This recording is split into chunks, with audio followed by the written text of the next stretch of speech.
Hi, Dave. Welcome. Hey, how you going? Thanks for joining me. It's really great to speak with you again. Just to kick things off, can Mm. you share a little bit about yourself and tell me about your carnivore journey? How did it all start for you? Sure. I've been carnivore for about 3.5 years. I fell into carnivore from keto, and I had started doing keto to try and control the drinking problem, and also to try and address my prediabetes. And prior to going keto, I'd been eating a pretty bad diet. It was basically 100% ultra processed, which it was not good. And also eating at terrible times and eating the totally wrong things at the wrong times. So now that I was doing keto, I was doing something that I hadn't done in a very long time, and I was incorporating a small amount of non-starchy veggies into every meal. And as a result of doing this, I discovered that plants were trying to kill me. And these assassination attempts would basically happen immediately after eating every meal. And I was searching around and thinking, well, what's wrong? Is this because I'm eating more meat? Is it because I've changed my diet? I mean, my diet was worse before, so what could be the problem? And I started finding videos of people, of doctors like Ken Berry, talking about how we didn't actually need to eat vegetables. And in a video that he produced, he actually singled out some of the vegetables that I was eating as being problematic. And I sat and I thought about it, and I thought, well, a lot of these people are saying that you don't need to eat veggies and you can eat just meat and just eggs and be fine. And I wasn't married to the vegetables, like I wasn't eating them because I loved them. I was eating them because my whole life I've been told I needed to. And I needed the vitamin C from the veg and all the phytonutrients and whatever. And so I thought, okay, well, I'm not married to these vegetables, so I'm gonna try cutting them out and see what happens. And I cut them out. The issues I was having stopped straight away, and keto became carnivore, and it's been carnivore ever since. And you know, the changes for me have been massive. Of course, I discovered a lot of things that most people do when they go carnivore, and that's better sleep, more energy, the more mental clarity, things like that. But the biggest thing for me was the arthritis in my left knee just vanished. And that was about 2 months in. And this was a life-changing thing for me, because prior to going carnivore, this had been like 2 or 3 years of this constant grinding pain in my left knee. And in Japan, you walk everywhere. You know, there's no getting in your car and driving down to the shop. It's like you walk everywhere. And so it was just exhausting. I'd walk to the station, walk to work, um, and back again. And that's like 20 minutes, 25 minutes walking every day. And by the time I got home, I'd just be exhausted, be flaked out in front of the TV or the computer like a zombie. And then 2 months into carnivore, just vanished. And it's like amazing. Um, and so that, coupled with some changes that I had on my right side, I have always had balance issues and a limp on my right side because I had a stroke when I was 17. And that was just something I'd gotten used to. I'd got used to the constant tripping all the time, like so much so that I tripped so often that I rarely ever tripped and fell over because I got so used to, how to right myself after tripping. And after being carnivore for a few months, things started to improve on my right side. And they'll never be perfect. I mean, I've had a stroke, those things are there forever. But my balance is improving. My limp is not as pronounced. The strength has become better in my right side. And all that's just from eating a high-fat carnivore diet. That's awesome. Wow. Dave, how long were you I guess like battling that issue you mentioned, which is alcoholism? Like has it been like many years before you tried I think you started keto and then you become carnivore, right? Yeah. Yeah. So the alcohol was, I mean, it's been an issue since I started, really, because I had my first drink when I was 15 years old, and it started then because I realized that having always been a very shy person, very introverted, I never approached people, I struggled in conversation, all that kind of thing.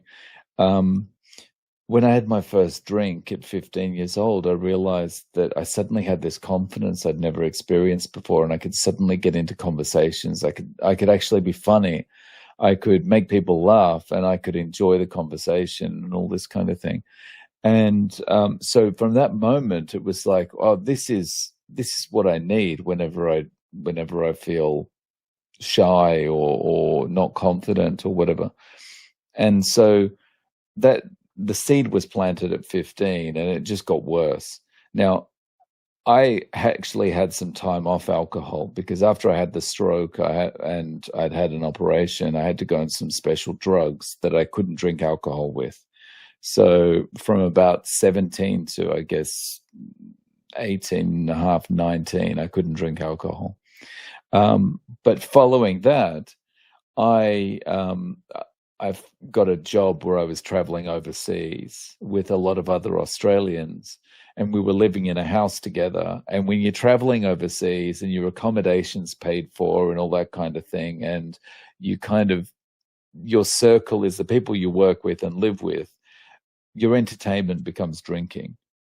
And so I just it was an everyday thing for me. And being rolling drunk was an everyday thing for me at the age of 20, 21.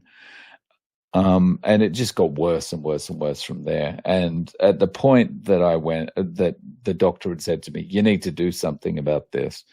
It had got to the point where it wasn't even a social thing anymore. It was just drinking for the sake of drinking. Like if I was sitting at my computer after I got home at night, and I didn't have a drink, then it felt like there was something wrong and I needed to go and get a drink. And I was halfway through the drink and the only thought I had in my mind was, where is the next drink? And I need to refill. I feel almost insecure because the glass is half empty. Honestly, Dave, I think it's very impressive that since the age of 15, kicking alcohol and also fixing your blood sugar. I mean, takes a lot of discipline. I don't really think like many people can pull it off. Also, without the help of going keto or carnivore. Do you think like keto, going keto first and then going carnivore? Do you think that's pretty much like the biggest portion of the you recovering from everything? Yeah, so I do. And I think it's all about self-control. So I discovered low carb for the first time in, I think it was 2001. And so there was a lot of stuff in the media about it at the time because the Atkins diet book had just been republished. And so I got the book and I thought, nothing's ever worked for me before. I've always had this pot belly, blah, blah, blah. And so I thought, you know, nothing works. So doing the opposite of what has never worked for me might work. So I read this about half of the Atkins book, and I understood it's okay, eat meat, eat eggs, blah, blah, blah. And I did it and I felt amazing. But one of the things that I noticed above anything else was that it gave me this sudden feeling of self-control that I hadn't had before. And I've been on and off Atkins and keto over 2 decades. And every time that I've eaten this way, I have had a feeling of self-control that was always absent. And so when the doctor told me, you need to cut out the alcohol, you need to do something about the prediabetes, I was thinking, okay, well, what should I do? And the doctor wanted to put me on medication for the alcohol. And one of the side effects of the medication is death. And so that's not a side effect that I particularly like. So I asked him, let me try and do something about this first. And the first thing that came into my mind at that point was self-control, keto. And so that's how I did it. But the thing that helped me as well, along with that, was changing up my day-to-day kind of routine and process so that I wasn't triggered by things. And by triggered, I don't mean, oh my goodness, this has triggered me so much. I mean more like triggered, like I need to have that thing. You know, I've missed that can of beer for 2 days. I need to start drinking again and whatever. And so I changed things up so that I wasn't walking past the convenience store on the way back to the station in the evening. So I wasn't walking past the opportunity to go in there and buy some beer to drink on the train on the way home, because drinking in public is acceptable in Japan. And, you know, I wasn't walking past the store that sold the ice cream that, you know, I would also have with the beer on the way home on the train, kind of thing, you know. And that's how bad my diet was before. That was dinner, potato chips and ice cream. So yeah, changing my routines around and the self-control with keto and then carnivore helped me. Dave, I think that's really awesome. I mean, I feel like just I guess kind of familiarizing with just about every carnivore. Like everybody has to go to that mind shift gear about, you know, self control and controlling your health in general. I think that's really awesome how you did that.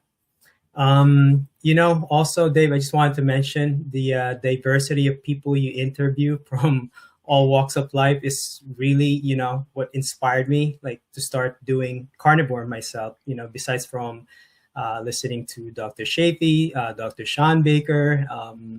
Yeah, I just couldn't overlook it. You know, everything, like I needed something like evidence. But I'm really curious. What motivates you to keep going on your journey, like sharing other people's journey? Is it to inspire others, or like is it the carnivore community? Is it like a sense of duty, or maybe a frustration with mainstream nutritional approaches? All of the above. So basically, the way it started is I was about 4 months in to carnivore, and I was watching like the people that you mentioned, like Sean Baker and Anthony Chafee, Bart Kay, and actually, to be honest, I don't think I found Anthony Chafee till a little bit later in the piece, like until I was quite a few months in.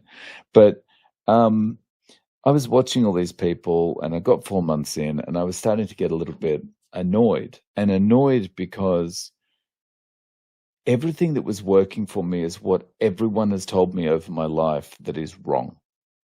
You know, one of my managers when I was working at a bank was as a computer programmer. He used to be a nutritionist before he became a computer programmer. And one of the times that I was doing low carb, he was like telling me, "You're going to kill yourself. This is not good for you, you know?" And it's like, over my life, all these people have just said, it's bad. You shouldn't do it. You're going to kill yourself. It's terrible.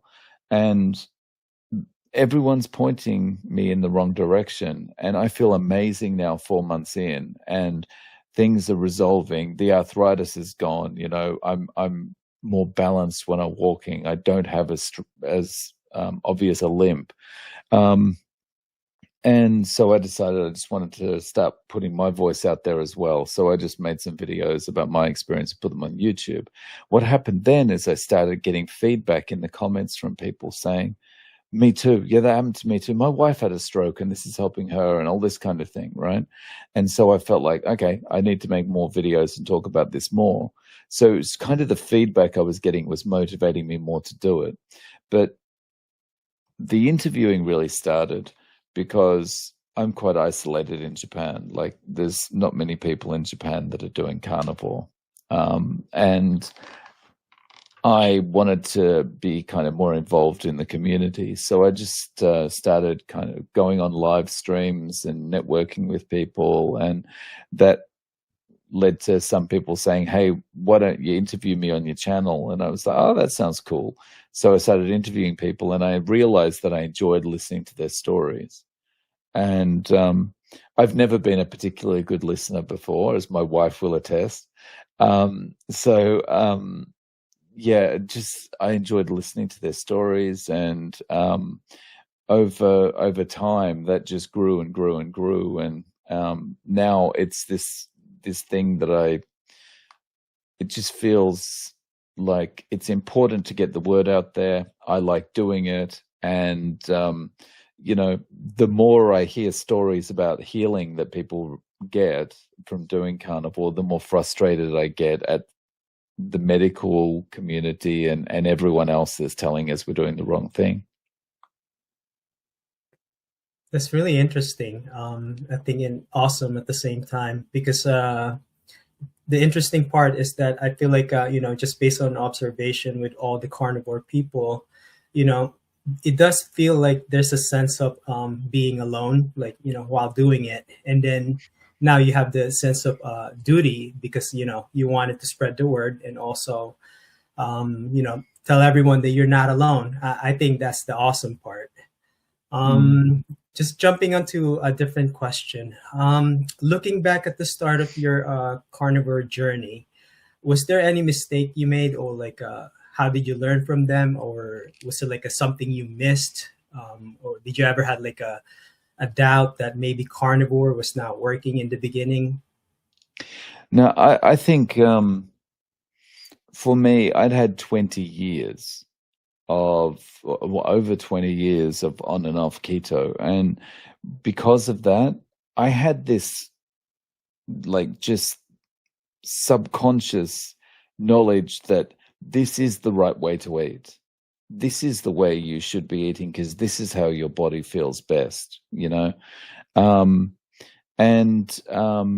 so moving into carnivore, I never really had a feeling of, or I never really had anything happen that it was like, oh, weight stall or this problem or that problem kind of thing. If anything else, carnivore kind of got me off what I didn't realize at the time was a plateau. So I'm about when I was doing keto, every time I've done keto, I kind of would plateau around 71 kilos. I'm not sure what that is in pounds. Let me just check. 71 kilos, which is about 156 pounds. And I'm 5'8". And relative to what I was before, I would feel good like that. But I didn't realize that was actually a plateau, because I kind of feel best when I'm around 67 kilos, which is about 147 pounds. And going carnivore and getting rid of dairy while I was doing carnivore was what kind of broke that plateau that I didn't realize I was facing. And like kind of the weight, which I think a lot of it was water weight, just kind of went gone. Just like, and the water weight caused by inflammation. That's pretty awesome. What does like a typical week eating look like for you now? Do you pretty much keep it consistent, or do you get bored, or maybe switch things up during the week? Yeah, So I don't get bored.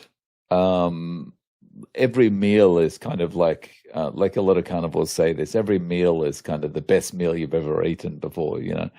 Um, and I only do one meal a day typically, and that's breakfast. And I'm a creature of habit, and I'm also pretty lazy. And so the one meal a day and the breakfast thing is part of it is being lazy. The other part is being a creature of habit. And the other part of it is I just like I'm satiated and now I can go and do things. I don't have to, I'm not sitting there thinking, what's in the fridge now? You know? Um, and you know, like in the before times, like when you're trying to do a diet, like you're trying to do a calorie restriction diet or something like that, you know, the fridge was like this girlfriend or boyfriend that had dumped you in high school. You know, you kind of going to the fridge and looking longingly in it, going, "Oh, please have me back." You know, like, um, but now it's the same kind of thing. It's like that girlfriend or boyfriend that dumped you in high school, and now you're looking at it once you're on carnivore, going, "What did I see in that person? You know, why did I ever like that person? You know, like I could have potentially married them and spent the rest of my life with them. What was I thinking?" And you know, like it's that feeling of now I'm free. I've eaten and I'm done, and I can get on with the rest of my day. And yeah, so it's great. that's awesome. Yeah, I really like that story.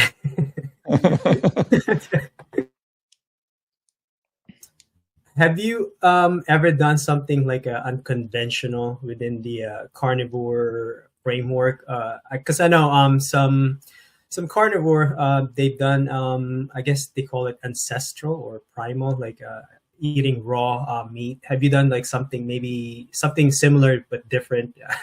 Yeah. No, I look, to be honest, I'd like to try raw meat, just because I think generally it'd be better for digestion and stuff like that, and probably better vitamin wise and nutrient wise because you're not, you know, it's not degraded through cooking and stuff. But I'm also it's I don't know exactly where the meat's coming from that I'm buying from the supermarket. So I'm a little bit kind of I feel a bit weird about doing that. So the only kind of raw food that I've had, raw meat that I've had, is the fact I live in Japan is just the normal kind of stuff like the sashimi. And you know, I've had raw horse meat once before, first time and last time, by the way. And and I have had raw chicken once, but again, first time and last time. I'm not, you know, the specter of salmonella is way too high for that on that one. I agree with that. I don't think I would want to try it also. Um, a question I missed from earlier. Before you were carnivore, I don't think would want to miss this one. What was your favorite food that you like to eat? Were you eating a lot of? I'm sure you ate, you know, carbs, right? But yeah, what was your favorite food? Yeah, yeah, way too many. Um, like if I was going out to a restaurant and I was thinking like what I don't know, maybe something like a something probably in an Italian restaurant, and something that you would kind of finish the meal and feel like you were full, but actually it was just bloat from all the carbohydrates that you just eaten. So it'd be something like a meat-based kind of pasta dish, or something like a lasagna, or something like that. Maybe pizza. Yeah. When I think back to when I was living in Australia, not long before I moved to Japan, we lived in like a 5-minute walk from what is like Little Italy in Melbourne, Australia. It's Lygon Street. And every night I was working in the city, so I'd like walk home, and then we'd be like, let's just go and have Italian again. And so every night was just like pizza, pasta, tons of bread, and alcohol. And that's when I got to my heaviest. And at that point, I was around 90 kilos, which is about just shy of 200 pounds. And I felt disgusting. Like, most of the photos I've got have disappeared intentionally of that time. I've got one photo that I've shared in videos before, but it's awful. Wow. Yeah. I mean, I've spoken to a couple of people, and pretty much like you said, like pizza and the pasta is pretty much high on the list for most carnivore. And then it's interesting you mentioned about, like, it's like looking back at the fridge, it's like, this is like your ex-girlfriend, ex-boyfriend, right? And then and then you're gonna be like, what was I thinking? Once the craving goes away, Right. if you're far from your journey, it's just like, yeah, you start to think about it. Right. But what was the hardest thing about being carnivore for you? To me, it's like the social gatherings, the travel, and the cravings in the beginning. Yeah, what's the hardest thing for you? I don't see anything hard about it now. At the beginning, the hard thing was just like doubting myself. Like, is this really going to be okay? Because you're still in that paradigm of you need vegetables, I never thought I needed fruit. And that's because I'd never been a fruit eater, because like I don't like the mess. When you try, if you want to eat something sweet, and you want to get it into there's less messy ways of doing that. You can eat an ice cream or candy or something like that. You don't have to eat like a melon or something and get your hands all sticky. Or a pineapple. So I've never been a fruit eater, but just the kind of the feeling of I needed vegetables was the hardest thing to get over. But now that I've been carnivore for so long, and along the way, I've never really felt anything's been difficult. Like the social things, I don't care. Like, when I don't go out as much to eat, so I save money in that regard. And when I do go out, if people are asking me questions, how come you're only having 3 steaks on your plate rather than having all the decoration around it? For me, that's awesome, because that's like I can sit back in that regard, and I don't have to lead the conversation. I can just be reactive, and it's like, it makes it easy for me in a social setting. I don't feel like it's, if someone's like, oh, you shouldn't be doing that, or I'm like, yeah, okay, that's your opinion, I don't care. I'm too old to worry about all that stuff now anyway. But yeah, I think part of that also is I worried so much in my youth and early adulthood about what people thought about things, about what I was doing, and that they were judging me, and that this and all that kind of thing. I don't worry about it at all now. And also, as far as people thinking it's weird and whatever, I wear that as a badge of honor now. I'm like, oh, cool. Well, I'm different. I'm not bothered. That's awesome, Dave. I think I learned, something from that just now. um, in your experience, now that you mentioned like the hard thing about it, what is the best thing about being carnivore? I'm sure there's a long list about what's a good thing about carnivore, but what's the best thing for you? Um,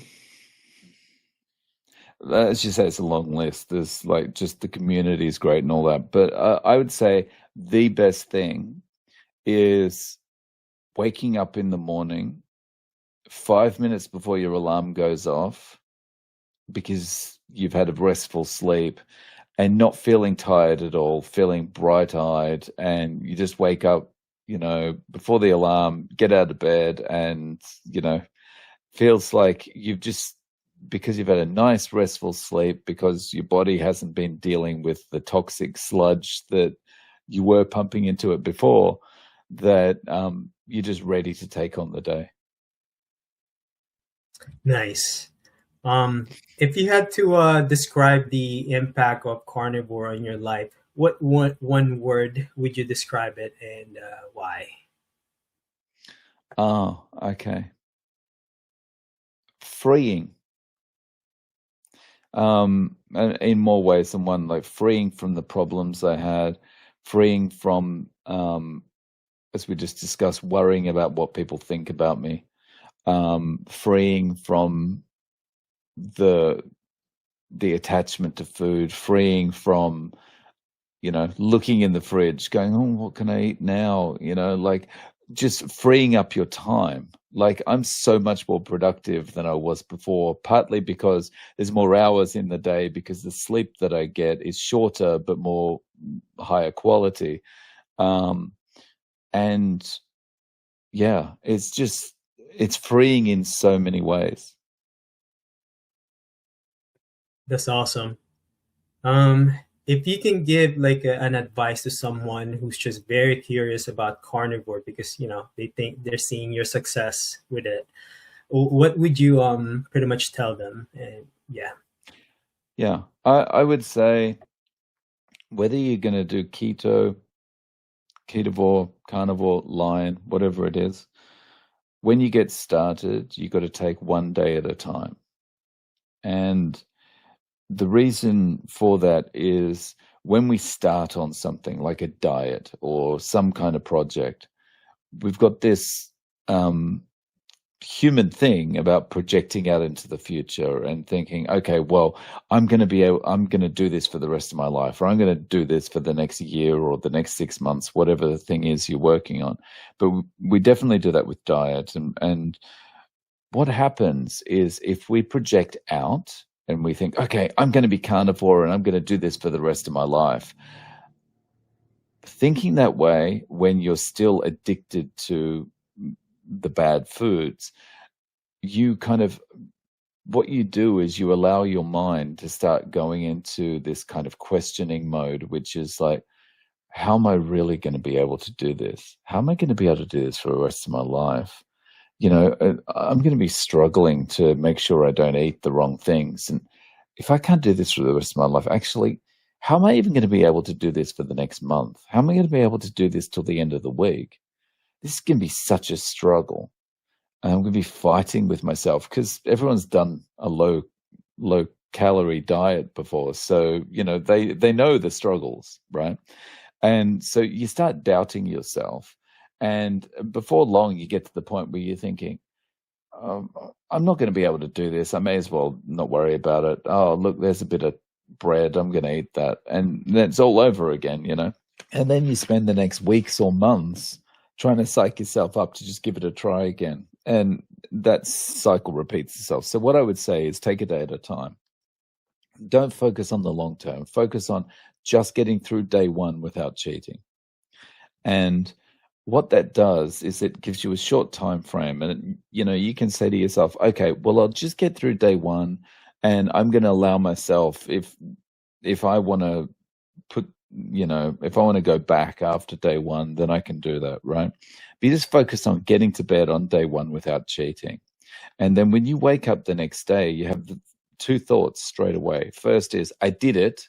Second is, I feel better than I did yesterday when I woke up, right? And that's because your sleep immediately starts to improve because you haven't had any junk in the last 24 hours. And what that does is it gives your resolve that little bit of a notch up. And so now you're more resolved to get through just day two. And just focus on getting through the next day and keep repeating that process every morning when you wake up. It's like, I did it. I feel better. And your resolve is again up a notch. And so it gets easier and easier and easier to just get through the next day. And before long, you're not thinking about doing this day to day. This is just the way you eat now. And you're not thinking about, what if I fall off the wagon? Because it's just like, this is the way I eat. The other important point is, if you do fall off the wagon, I'm sorry. That's okay. So the other important point is, if you do fall off the wagon, don't beat yourself up about it. Don't stand in the corner smacking your head off the wall and, going, I've made a mistake. That's it. It's all over. Because the more you beat yourself up about it, the more likely it is you're going to go, okay, well, I'm just going to have mashed potatoes and ice cream for dinner. What a combination. Mashed potatoes and ice cream for dinner. And, stuff this. I'm just going back to eating normally. Don't beat yourself up. Just acknowledge what happened and get back on the wagon straight away. And you're more likely to stick with it if you do it that way. Beat yourself up. It doesn't work. And telling yourself you're stupid for making a mistake doesn't mean you're never going to make a mistake again. It means you're more likely to make those same mistakes because you get yourself into this mindset of, I can't do it, I'm useless, and all that kind of thing. So yeah, that would be my advice. Dave, I really like your advice. I feel like, it's very realistic with the step-by-step short-term goals, not jumping in the gun like too quick. I think that's really awesome. How do you see Carnivore in the next, I guess, let's say 5 to 10 years? Where do you see the community going? I guess, a good example would be both positive and negative. Positive meaning more people would be joining the community because it had a really good result for many people, like healing, getting rid of diseases. Negative side would be like maybe censorship, beef prices going up, and also maybe false information. Yeah. So I think it'll follow a similar pattern to what I saw with like low carb and keto over 2 decades ago. And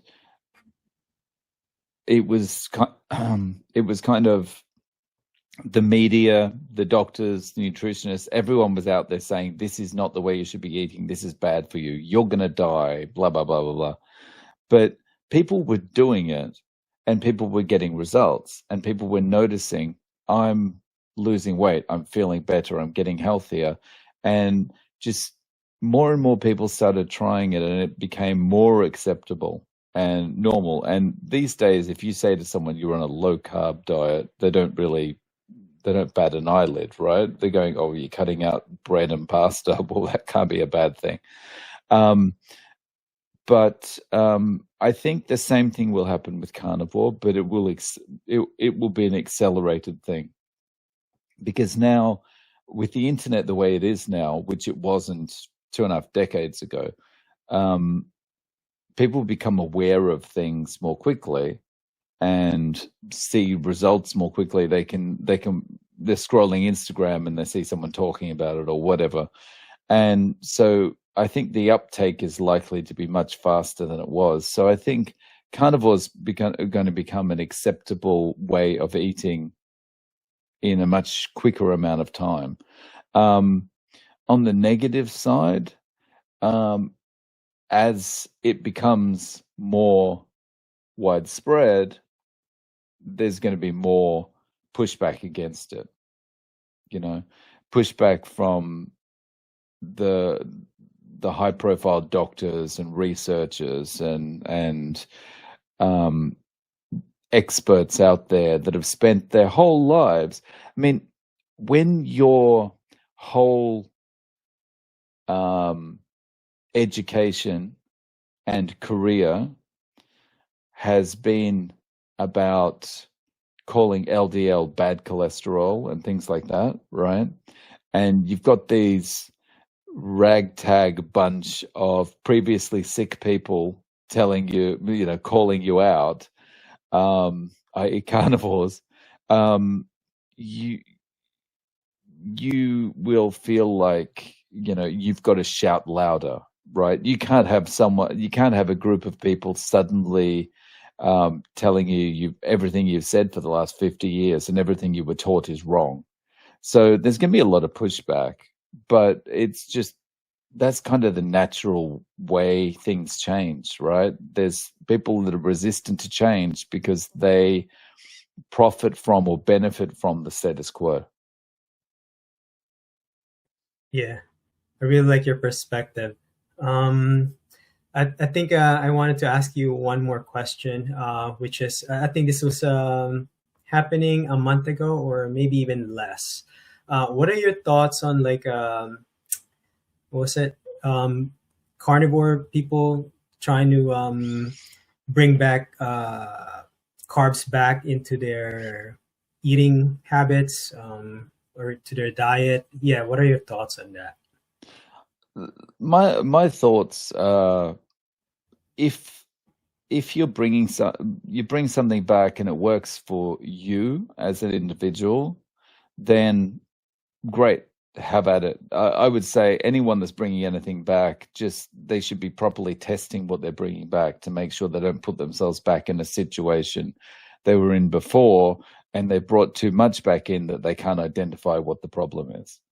But if it works for them, great. But I know it doesn't work for me, and I know that it doesn't work for a lot of other people, and a lot of that comes down to your body doesn't deal with carbohydrate very well at all, whether it's vegetables or whether it's some kind of ultra processed food. It doesn't work very well. And that could be, like in my case, if I eat a carbohydrate, I want more carbohydrates. Like if I eat something that's a bit sweet or has a bit of crunch and all this kind of thing, then I'm just now on a mission looking for more of that crunch. And now I've got all this garbage in my head telling me, go and get some more, get some more, get some more, get some more. I can't be a moderator. I have to be an abstainer. It's the same with smoking or drinking. I can't be a 1 cigarette a day person. I'm a smoker or I'm not a smoker. Same with drinking. And so, yeah, I just think if they can do it, great, but it's not for a lot of people. That's awesome. Yeah. Initially, I thought it was just, I guess, the addiction from carbs, just kicking back in for the last time, before they fully go onto their carnivore journey. But yeah, I think your outlook is pretty awesome. Dave, if people want to reach or follow you, where's the best place to connect? The best place is YouTube. They can search me on YouTube by typing No Carb Life into the search bar, or at Zero Carb. And yeah, I'll come up and you'll see my wide open mouth in the channel image, so you'll know it's me. Excellent. Dave, I'll post them in the description.